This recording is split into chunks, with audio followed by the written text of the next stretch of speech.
Hola niños, es tiempo para un video nuevo. What's up, children? It's time for a new video, but before that, it's time for a little Zinner, a little Zimbabwe, if you will, because we're gonna get pretty lit. Also, I'm a lower decky kind of guy. I don't know about you guys, but I put it lower decky. I'm not really upper decky. But before we get into this, this is no longer on an XFA. I just dropped like a 2-minute video on what happened to the XFA. We kind of blew the account. Right? This happens to all of us. But this is actually kind of exciting because now I get to walk you through how I would pass the combine if I had to do it all over again, which I did happen to end up to have to do all over again. But as you can tell by the title, this is me having a plus $1,300 day trading. And also a fun fact is I took this trade while at my day job. Roll the clip. It's pretty sweet, isn't it? But yeah, we actually took 2 trades today. We lost the first trade. We won the second trade. After blowing the account, I was a little bit more risk adverse just because of how this week has been treating me with market action, or not market action, excuse me, price action and volatility. But you know, we're going to stop being such a little bitch, and we're going to talk about the trades that we took today. You can see that we took 2 trades today. Let's start off by talking about our bias, and this is partially the reason why I lost the first trade. It's actually totally the reason why I lost the first trade. So anyone looking at this probably is thinking, okay, we have a bearish bias, right? We broke structure to the downside. We had a slight retracement. We inversed this 4-hour fair value gap. We're bearish. If you would have told me that, I would have said, well, actually, I think we're bullish. Which, looking back, I just didn't spend enough time thinking about my bias. My mindset was that we're going to tap back into this 4-hour imbalance, not seeing that we'd already tapped back into it after disrespecting it. This is clearly bearish order flow on higher time frame. And on top of that, we have this really big imbalance that price is going to want to fill. So I just made a bad judgment call with a long bias, which ended up being the first trade that we took today. Was this setup right here, which I'm not against the setup. It actually is a picture perfect setup if it is in line with bullish order flow. But we are literally on all time frames at market open. This isn't actually market open. This is about 10 o'clock my time. So about an hour and a half into market open. But literally every time frame has bearish order flow. 5-minute time frame, bearish order flow. 15-minute time frame, bearish order flow. 1-hour time frame. 1-hour time frame, bearish order flow, right? We literally break structure. We're in a downtrend already. But you see what I mean? We had a CISD to the downside. Like, this is confirmation that order flow is bearish.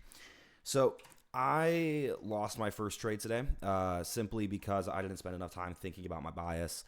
I was looking over the charts after I had lost that trade, and I flipped my bias in the middle of the day because I realized I was being a dummy.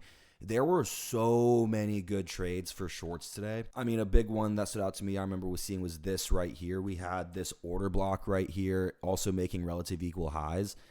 Again, it wouldn't have been super easy to enter on that, but that was an entry that we had. We had this order block following we had this break of structure following, not a break of structure, a CISD following a bearish order block. And there was a beautiful, like literally one candle to get tapped in on. It's just frustrating because if I was in the mindset of looking for shorts, I would have 100% found this entry. And this would have been my one trade for the day. And I probably would have made, I don't know, $4,000 or something like that. But it is what it is. I'm not super upset about it. Let's talk about the trade that we lost.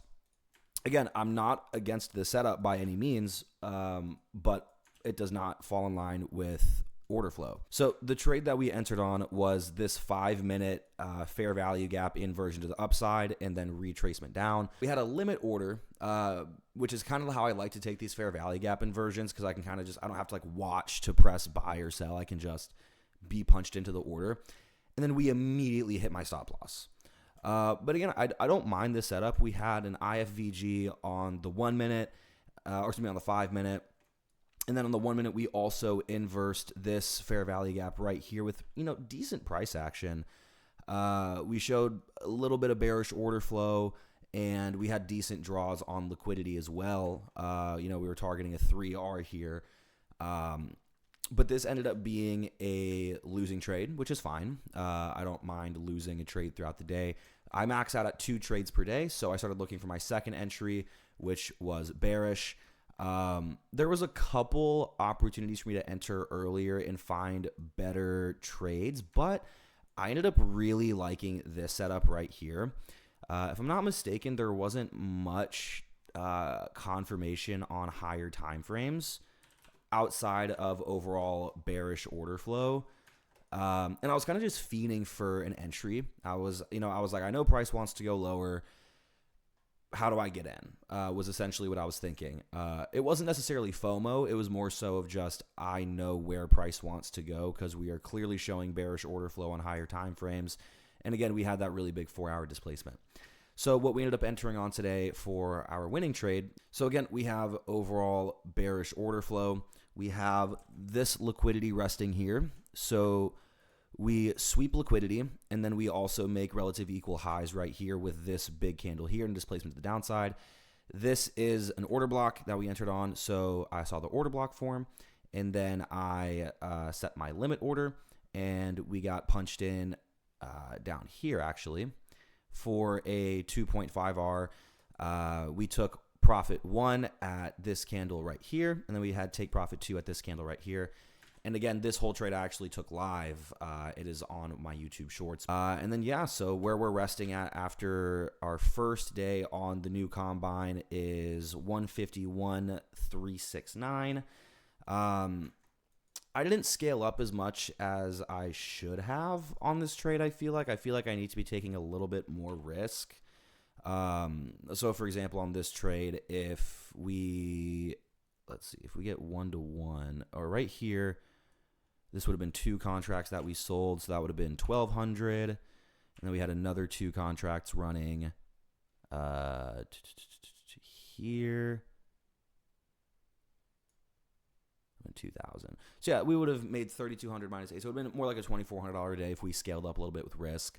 So that's something I'm looking into for the upcoming week, is just scaling up a little bit more so we can pass this combine a bit quicker and get back to being funded. But that's essentially all that I have for today. That is the trade recap. That's it. Adios.